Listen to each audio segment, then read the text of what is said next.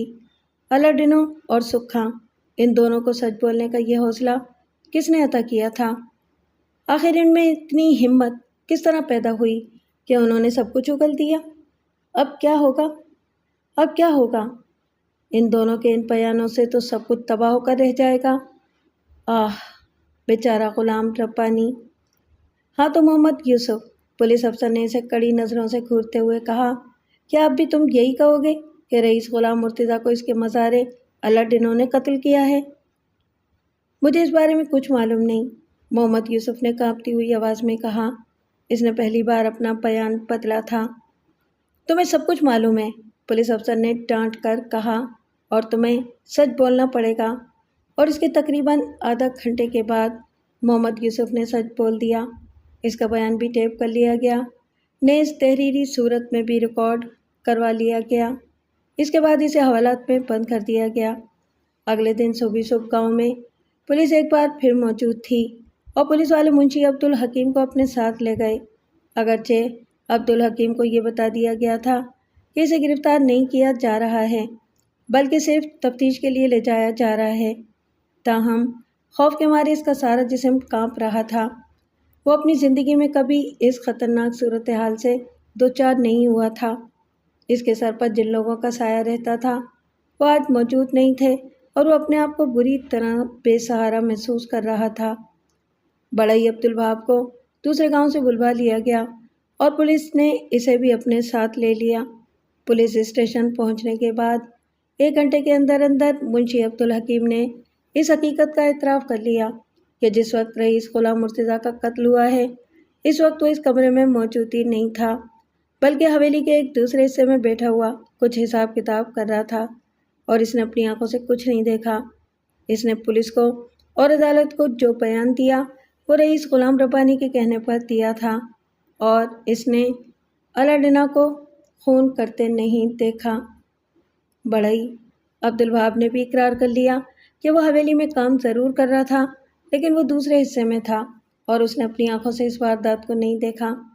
اس نے بتایا کہ وہ رئیسوں کے گھرانے کا پشتنی نمک خوار ہے، اور اس کے باپ دادا رئیسوں کی غلامی کرنے اور ان کا نمک کھاتے آئے ہیں، اس لیے وہ رئیسوں کی بات ماننے سے انکار نہیں کر سکتا تھا۔ چنانچہ جب اسے یہ حکم دیا گیا کہ وہ اس قسم کا بیان دے تو اس نے بے چوں چرا یہ بیان دے دیا اور عدالت میں گواہی بھی دے دی۔ پولیس نے ان دونوں کے بیانات لینے سے پہلے انہیں صرف محمد یوسف کے بیان کا ٹیپ سنایا تھا۔ الڈینو اور سکھا کے بیانات کے ٹیپ ان کو نہیں سنوائے تھے، اور یہ ان لوگوں کے بیانات کے بارے میں کچھ نہیں جانتے تھے۔ بیانات لینے کے بعد پولیس نے ان دونوں کو اس ہدایت کے ساتھ واپس جانے کی اجازت دے دی کہ بوقت ضرورت انہیں عدالت میں حاضر ہو کر یہی بیانات دینے ہوں گے، اور اگر انہوں نے اپنے بیانات بدلنے کی حماقت کی تو ان کی خیریت نہیں ہے۔ آپ کا کیس تیار ہے میڈم، ایس پی نثار حسین نے مسکرا کر صالحہ عبد الکریم سے کہا۔ آپ اپنی کارروائی جب چاہیں کر سکتی ہیں۔ جس روز ہائی کورٹ میں اس مقدمے کی کارروائی کا آغاز ہوا، کمرہ عدالت میں دل دھرنے کی جگہ نہیں تھی۔ کمرہ عدالت میں صالحہ عبد الکریم اپنے مددگار فضاد حسین کے ساتھ موجود تھی۔ ان دونوں کے ساتھ قانون کی کتابوں کا پلندہ تھا، جن میں جا بجا حوالے کے لیے پرچیاں لگی ہوئی تھیں، اور کمرہ عدالت میں اور لوگوں کے علاوہ زہرا بیگم، غلام رسول اور DSP اقبال احمد خان، گل بی بی اور قادر خان بھی موجود تھے۔ غلام رسول آج پہلی بار اپنے بڑے بھائی کو دیکھ رہا تھا اور زہرا بیگم نے بھی اسے آج پہلی بار دیکھا تھا۔ جج صاحب کی آمد کے ساتھ ہی کمرے میں موجود تمام لوگ کھڑے ہو گئے اور پھر جب جج صاحب اپنی کرسی پر تشریف فرما ہوئے تو کمرہ عدالت میں کارروائی کا آغاز ہوا۔ صالحہ عبدالکریم اس کیس میں وکیل صفائی کی حیثیت سے بلکہ وکیل استغاثہ کی حیثیت سے آئی تھی۔ رئیس غلام مرتضیٰ کے قتل کے الزام میں جن لوگوں کے خلاف نیا استغاثہ دائر کیا تھا وہ ان کو مجرم ثابت کرنے کے لیے عدالت میں موجود تھی، اور اس کیس میں لوگوں کی دلچسپی کا یہ عالم تھا کہ کمرہ عدالت کے باہر تک لوگوں کے ٹھٹ لگے ہوئے تھے۔ جناب والا، صالح عبدالکریم نے صاف اور واضح الفاظ میں کہنا شروع کیا، یہ ایک عجیب و غریب نوعیت کا کیس ہے عدالت کے سامنے پیش کیا جا رہا ہے۔ جیسا کہ فاضل عدالت واقف ہے، سیشن کورٹ نے مسمی غلام مرتضیٰ خان کے قتل کے الزام میں عدالت میں پیش کیے جانے والے ثبوتوں، شہادتوں اور گواہیوں کی بنیاد پر نیز ملزم کے اقبالی بیان کی بنیاد پر استغاثہ کا موقف قبول کرتے ہوئے ملزم الا ڈنو کو موت کی سزا سنا دی۔ جناب والا، یہ محض ایک اتفاق ہے کہ جس روز الا ڈنو کو موت کی سزا سنائی گئی میں اس روز عدالت میں ان لوگوں کے درمیان موجود تھی جو اس مقدمے کی کارروائی دیکھ رہے تھے، اور جب میں نے ملزم کے رشتہ داروں سے گفتگو کی اور خود ملزم کے رد عمل کا مشاہدہ کیا تو میرے ذہن میں شبہات پیدا ہونے شروع ہو گئے کہ اصل واقعات کو چھپایا گیا ہے اور بعض لوگوں نے ملزم کو قربانی کے بکرے کے طور پر استعمال کیا ہے، اور پھر میں نے اپنے طور پر اس معاملے میں دلچسپی لے کر تحقیق و تفتیش شروع کر دی۔ اس کے نتیجے میں بعض نہایت حیرت انگیز انکشافات عمل میں آئے جن کا اس مقدمے کی کارروائی میں کہیں بھی حوالہ موجود نہیں تھا، اور ان ساری باتوں کی دانستہ پردہ پوشی کی گئی تھی، جبکہ قتل کی اصل وجہ اور اصلی قاتلوں کے چہرے در حقیقت ابھی انہی واقعات و حقائق کے پردوں میں پوشیدہ ہیں۔ جناب عالی، اب میں اصل حقائق کی طرف آتی ہوں، اور صالح عبدالکریم نے وہ تمام واقعات عدالت کے سامنے بیان کیے جو اسے زہرا کی زبانی معلوم ہوئے تھے۔ زہرا اور غلام رسول خود بھی عدالت میں موجود تھے جنہیں صالح عبدالکریم نے معزز جج کے سامنے پیش کیا۔ یہ مرحوم غلام مرتضیٰ کے خاندانی وکیل سلطان خان کا تحریری بیان نیز اس وصیت کی کاپی عدالت میں پیش کی جو مرحوم سلطان خان سے لکھوائی تھی۔ اس وصیت کے سلسلے میں ہدایت دیے جانے کے ٹھیک 5 روز بعد غلام رسول پر قاتلانہ حملہ کیا گیا۔ صالح عبدالکریم نے عدالت کے سامنے FIR کی کاپی، پولیس کی تفتیشی رپورٹ اور میڈیکل رپورٹ کی کاپیاں پیش کیں، اور مرحوم غلام مرتضیٰ خان کا سالہ اور صابرہ بیگم کا بھائی محمد یوسف اسی روز مرحوم غلام مرتضیٰ اور غلام رسول سے ملا تھا اور مقتول نے اسے وصیت کے بارے میں بتا دیا تھا۔ ان سارے واقعات کا تفصیل کے ساتھ تذکرہ اور تجزیہ کرنے کے بعد صالح عبدالکریم نے کہا، اب میں قتل کے اصل واقعے کی طرف آتی ہوں اور ان ملزموں کے خلاف فرد جرم پیش کرتی ہوں جو اس وقت معزز عدالت کے سامنے کٹہرے میں کھڑے ہوئے ہیں۔ اس نے ملزموں کے کٹہرے میں موجود افراد کی طرف اشارہ کرتے ہوئے کہا، صابرہ نے غلام مرتضیٰ کو اپنے شوہر کی حیثیت سے صرف اس لیے قبول کیا تھا کیونکہ یہ اس کی سماجی مجبوری تھی، ورنہ فی الحقیقت تو وہ کسی اور نوجوان سے محبت کرتی تھی جو عمر کے لحاظ سے بھی اس کے لیے موزوں تھا، جبکہ غلام مرتضیٰ اس سے 7 سال چھوٹا تھا اور محض برادری کے بندھنوں کی بنیاد پر اس کے ساتھ اس کی شادی کر دی گئی تھی۔ دوسری طرف خود غلام مرتضیٰ کے لیے بھی ایک ایسی بیوی میں کوئی کشش نہیں تھی جو عمر میں 7 سال اس سے بڑی تھی۔ نتیجتاً ان دونوں کے تعلقات میں سرد مہری کو روز اول سے ہی دخل رہا اور وہ دونوں ایک دوسرے سے کبھی محبت نہ کر سکے۔ جب غلام مرتضیٰ نے شمسا سے شادی کی تو صابرہ کو اس سے کوئی خاص تکلیف نہیں ہوئی، سوائے اس کے کہ اسے اپنے بیٹے غلام ربانی کی فکر تھی، اور اس نے اپنے شوہر سے شروع ہی میں یہ بات صاف طور پر کہہ دی تھی کہ جاگیر اور جائیداد کا وارث صرف اس کا ہی بیٹا ہوگا، کیونکہ بڑا بیٹا ہونے کے ناطے یہ صرف اسی کا حق ہے۔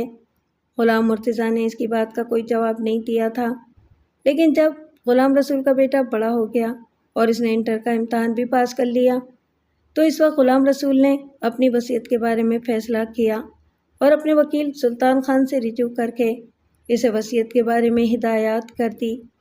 اتفاق سے اس وقت اس کی ملاقات اپنے سالے محمد یوسف سے ہو گئی۔ محمد یوسف اگلے روز جب گاؤں پہنچا اور اس نے اپنی بہن کو اس سارے معاملے کے بارے میں بتایا تو صابرہ اور غلام ربانی یہ سب کچھ سننے کے بعد آگ بگولا ہو گئے۔ تمہیں ایسا کرنے کا کوئی حق نہیں ہے، صابرہ نے گرج کر کہا۔ ساری جاگیر اور جائیداد کا مالک صرف میرا بیٹا ہوگا، وہ صرف تمہارا ہی نہیں میرا بھی بیٹا ہے، غلام مرتضیٰ نے پرسکون انداز میں مفاہمانہ لہجے میں کہا۔ میں غلام ربانی کا دشمن تو نہیں ہوں، میں اسے آدھی جاگیر اور جائیداد کا وارث بنا رہا ہوں، جبکہ بقیہ آدھی کا وارث میرا دوسرا بیٹا غلام رسول ہوگا۔ میں یہ قیامت تک نہیں ہونے دوں گی، صابرہ نے کسی زہریلی ناگن کی طرح پھنکارتے ہوئے کہا۔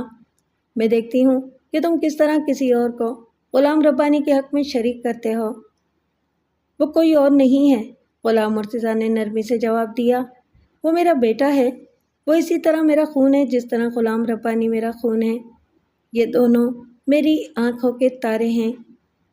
میری طرف سے تم ایک چھوڑ 10 شادیاں کرو، صابرہ نے کہا، درجن بھر اولادیں پیدا کرو، لیکن جاگیر کا مالک صرف ایک ہوگا اور وہ میرا بیٹا ہوگا۔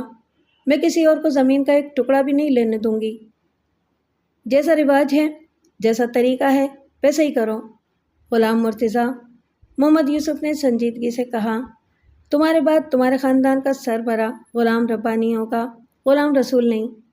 غلام ربانی بڑا ہے، پگڑی اسی کے سر پر باندھی جائے گی، اس جاگیر کا حاکم وہی ہوگا۔ اگر تمہارے 100 بیٹے بھی ہوں تو اس سے کوئی فرق نہیں پڑتا، سرداری کا حق تو صرف بڑے بیٹے کا ہے۔ یہ سرداری کے حق کی بات نہیں ہے، انصاف کے تقاضوں کی بات ہے، غلام مرتضیٰ نے سنجیدگی سے کہا۔ آدھی جاگیر غلام ربانی کی ہوگی اور آدھی غلام رسول کی، یہی قانون اور انصاف کا تقاضا ہے۔ ہمارے ہاں جاگیر اور جائیداد کا بٹوارا نہیں ہوتا ہے غلام مرتضیٰ، محمد یوسف نے تلخی کے ساتھ کہا۔ بے شک تم اپنے دوسرے بیٹے کو یہاں لے آؤ، وہ حویلی میں رہے، غلام ربانی کے چھوٹے بھائی کی طرح رہے، اسے خرچ پانی کے لیے رقم برابر ملتی رہے گی، لیکن جائیداد کا حصہ نہیں کیا جائے گا، یہ غلط بات ہے، اور یہ جائیداد میری ہے۔ غلام مرتضیٰ کو غصہ آ گیا، اور یہ میری مرضی ہے کہ اس کا جو چاہے کروں، کسی دوسرے کو اس میں دخل دینے کا کوئی حق نہیں ہے۔ آپ انہیں اپنی مرضی پر عمل کرنے دیجیے، غلام ربانی جو اب تک خاموش بیٹھا ہوا تھا اچانک کڑک کر بولا۔ میں دیکھتا ہوں کہ کون یہاں قدم رکھتا ہے اور جائیداد اور جاگیر میں حصہ بٹاتا ہے، اگر کسی نے ایسی کوشش بھی کی تو وہ یہاں سے زندہ واپس نہیں جائے گا۔ غلام مرتضیٰ اپنے بیٹے کی زبان سے یہ بات سن کر غصے میں آ گیا، اسے توقع نہیں تھی کہ غلام ربانی اس قسم کا لب و لہجہ بھی اختیار کر سکتا ہے، تاہم اس نے مصلحت اسی میں سمجھی کہ فی الوقت اس معاملے کو زیادہ آگے نہ بڑھائے۔ اس نے سوچا کہ وہ بعد میں غلام ربانی کو سمجھا بجھا کر راضی کر لے گا۔ صابرہ سے تو اسے کوئی توقع نہیں تھی، لیکن غلام ربانی کے بارے میں اسے بڑی حد تک امید تھی کہ وہ اسے سمجھا لے گا۔ اس کے بعد کافی دن گزر گئے اور غلام مرتضیٰ کو شہر جانے کا موقع نہیں مل سکا۔ پھر اس روز جب وہ شہر گیا اور اس نے زہرہ سے ملاقات کی تو اسے معلوم ہوا کہ غلام رسول پر کراچی میں قاتلانہ حملہ کیا گیا اور اسے جان سے مار دینے کی کوشش کی گئی تھی۔ اس خبر کو سن کر غلام مرتضیٰ کے حواس گم ہو گئے اور اس کا خون کھولنے لگا۔ حملہ آوروں نے غلام رسول کو جان سے مار دینے میں کوئی کسر نہیں اٹھا رکھی تھی، یہ محض اس کی خوش قسمتی تھی یا اتفاق تھا کہ وہ بچ گیا۔ زہرہ کی زبانی یہ وحشتناک خبر سننے کے بعد غلام مرتضیٰ نے ایک بالکل ہی مختلف فیصلہ کیا۔ اسے اب اس بات کا بخوبی اندازہ ہو چکا تھا کہ اس کے ہونے کے بعد صابرہ اور غلام ربانی کسی بھی حالت میں غلام رسول کو اس کا حصہ نہیں لینے دیں گے۔ وصیت کی موجودگی کے باوجود یہ غلام رسول کو اس علاقے میں گھسنے ہی نہیں دیں گے، اور کوئی عجب نہیں کہ وہ اس پر دوسری اور تیسری بار بھی حملہ کروا کر اسے ختم کرا دیں۔ اس علاقے میں صحیح عملداری تو انہی لوگوں کی تھی، ان کے کسی بھی اقدام سے ان کو روکنے والا بھلا کون ہوگا؟ یہ سیاہ و سفید کے مالک ہوں گے اور جو چاہیں گے سو کریں گے۔ غلام رسول کے لیے یہ ناممکن ہوگا کہ وہ عملاً اپنے حصے کی جاگیر اور جائیداد پر قابض ہو سکے۔ چنانچہ اس نے فیصلہ کیا کہ وہ اپنی زندگی میں ہی اس قصے کو ختم کر دے گا، اور غلام رسول کو اپنے سامنے اس بات کا موقع فراہم کرے گا کہ وہ اپنے حصے پر قبضہ کر لے، اور جی چاہے تو اسے فروخت کر دے اور جی چاہے تو اسے رکھ لے۔ جب وہ کراچی سے اپنے گاؤں واپس آیا تو اتفاق سے محمد یوسف بھی وہاں آیا ہوا تھا۔ غلام مرتضیٰ نے ان تینوں کو ایک کمرے میں بلایا اور اپنی وصیت نکال کر سامنے رکھ دی۔ میں تم تینوں کی موجودگی میں اس وصیت کو منسوخ کرنے کا اعلان کرتا ہوں، اس نے کہا، اور اس کے ساتھ ہی اس نے وصیت نامے کو پھاڑ کر ٹکڑے ٹکڑے کر دیا۔ وہ تینوں حیرانی کے ساتھ اس کی شکل دیکھ رہے تھے۔ ان کی سمجھ میں نہیں آ رہا تھا کہ غلام مرتضیٰ کیا کرنا چاہتا ہے، لیکن انہیں ایک بات کا یقین تھا، اور وہ یہ کہ غلام مرتضیٰ اتنی آسانی سے ہار ماننے والا آدمی نہیں ہے۔ اور جس کمرے میں یہ بات چیت ہو رہی تھی، اس کے برابر والے کمرے میں سکھا صفائی ستھرائی کا کام کر رہی تھی، لیکن ان لوگوں میں سے کوئی بھی شخص اس کی موجودگی سے باخبر نہیں تھا۔ سکھا نے جب ان لوگوں کو اس قسم کی گفتگو کرتے سنا تو فطری تجسس کی بنا پر اور زیادہ آڑ میں ہو گئی۔ اس نے کام بند کر دیا تاکہ آہٹ نہ ہو، اور دروازے سے چپک کر ان لوگوں کی باتیں سننے لگی۔ میں نے اب کچھ اور ہی فیصلہ کیا ہے، غلام مرتضیٰ کہہ رہا تھا۔ مجھے یہ بات معلوم ہو گئی ہے کہ تم لوگوں نے کراچی میں غلام رسول پر قاتلانہ حملہ کروایا ہے، اور تم لوگ اس بات کو بھول گئے کہ وہ غلام رسول بھی بالکل اسی طرح میرا بیٹا ہے جس طرح غلام ربانی۔ میں جانتا ہوں کہ اس سازش میں محمد یوسف بھی شریک ہے، اور اگر میں چاہوں تو تم سب لوگوں کو پولیس کے حوالے بھی کر سکتا ہوں۔ اپنی زبان بند کرو رئیس، صابرہ کسی غضبناک شیرنی کی طرح دھاڑی۔ میرے بھائی کا نام مت لو، تم کون ہوتے ہو میرے بھائی کو پولیس کے حوالے کرنے والے؟ جن لوگوں نے تمہارے بیٹے پر حملہ کیا ہوگا انہیں پکڑو جا کر۔ میں اس معاملے کو آگے نہیں بڑھانا چاہتا، غلام مرتضیٰ نے اپنے غصے کو ضبط کرتے ہوئے نرمی سے کہا۔ میرے لیے یہی بہت بڑی بات ہے کہ میرے بیٹے کی جان بچ گئی، میں اللہ تعالیٰ کا شکر ادا کرتا ہوں۔ لیکن تم ایک بات اچھی طرح سمجھ لو، ایسا کبھی بھی نہیں ہوگا کہ غلام رسول اپنے جائز حق سے محروم رہے۔ اس کا حق اسے ملے گا اور ضرور ملے گا۔ مگر تم نے تو وصیت نامے کو پھاڑ دیا ہے غلام مرتضیٰ، محمد یوسف نے کہا۔ وہ بات تو ختم ہو گئی، اب تم کون سی نئی بات نکالنا چاہتے ہو؟ بات ختم نہیں ہوئی محمد یوسف، بات تو اب شروع ہوئی ہے، غلام مرتضیٰ نے سنجیدگی سے کہا۔ غلام رسول کو اپنا حق حاصل کرنے کے لیے میری موت تک انتظار نہیں کرنا ہوگا، میں اپنی زندگی میں ہی سب کچھ کر کے جاؤں گا۔ میں نے فیصلہ کر لیا ہے کہ میں خود اس جاگیر اور جائیداد کو 2 برابر حصوں میں تقسیم کر دوں گا، اور دونوں حصوں کو دونوں بیٹوں کے نام گفٹ کر کے انہیں ان کا قبضہ بھی دے دوں گا۔ پھر یہ ان دونوں کی مرضی ہے، اپنے اپنے حصوں کا جو چاہے سو کریں۔ یہ قیامت تک نہیں ہو سکتا۔ محمد یوسف اپنی جگہ سے اٹھ کھڑا ہوا، غصے کے عالم میں اس کا چہرہ لال بھبوکا ہو رہا تھا۔ تم خاندان کے نام اور عزت کو بٹا لگا رہے ہو غلام مرتضیٰ، تم ایک بہت ہی غلط اور ناقابل برداشت حرکت کر رہے ہو۔ تم جاگیر اور جائیداد کو اس طرح تقسیم نہیں کر سکتے، نہ نہ نہ، ہم تمہیں ایسا کرنے نہیں دیں گے۔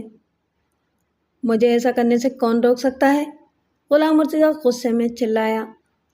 یہاں کا مالک میں ہوں یا تم؟ کون ہوتے ہو تم میرے معاملے میں دخل دینے والے؟ وہ دخل دے گا اور ضرور دے گا، کیونکہ وہ میرا بھائی ہے۔ صابرہ دھاڑی، وہ غلام ربانی کا ماموں ہے، ہم لوگ تم کو یہ منمانی نہیں کرنے دیں گے۔ اور اس کے ساتھ ہی صابرہ غصے میں پیر پٹکتی ہوئی کمرے سے باہر نکل گئی۔ دروازے کے پیچھے چھپی ہوئی سکھان سب کچھ دیکھ رہی تھی اور سن رہی تھی۔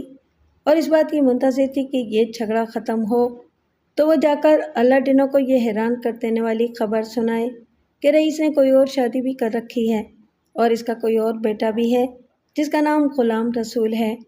یہ بات تو سارے گاؤں میں کسی کو نہیں معلوم تھی، سب کے لیے بہت اچنبھے کی بات ہوگی۔ صابرہ کے چلے جانے پر غلام مرتضیٰ نے اطمینان کا سانس لیا اور وہ غلام ربانی کو سمجھانے لگا کہ غلام رسول اس کا چھوٹا بھائی ہے، اگر دونوں کی مائیں الگ الگ ہیں تو کیا ہوا، ہیں تو دونوں ایک ہی باپ کی اولاد، اور غلام ربانی کو اپنے چھوٹے بھائی کا خیال رکھنا چاہیے اور اسے محبت کرنی چاہیے۔ میں نے اس سے کب انکار کیا ہے؟ غلام ربانی نے اکڑ کر کہا۔ وہ یہاں آ کر رہے، ہمارے خاندان کے طور طریقوں کے مطابق رہے، میں اسے ضرور اپنا چھوٹا بھائی سمجھوں گا، لیکن ساری جائیداد اور جاگیر پر میرا ہی قبضہ ہوگا اور میرا ہی اختیار ہوگا۔ اس کو کیا کرنا ہے، کھائے پیے اور عیش کرے، میں یہ کب چاہتا ہوں کہ وہ زمین کھودے یا ہل چلائے، اس کے لیے ہمارے پاس آدمی بہت ہیں، اگر اسے یہاں رہنا ہے تو میرا چھوٹا بھائی بن کر رہنا ہے۔ چھوٹا بن کر؟ دست نگر بن کر نہیں، غلام مرتضیٰ نے کہا۔ چھوٹا ہونے میں اور دست نگر ہونے میں فرق ہوتا ہے۔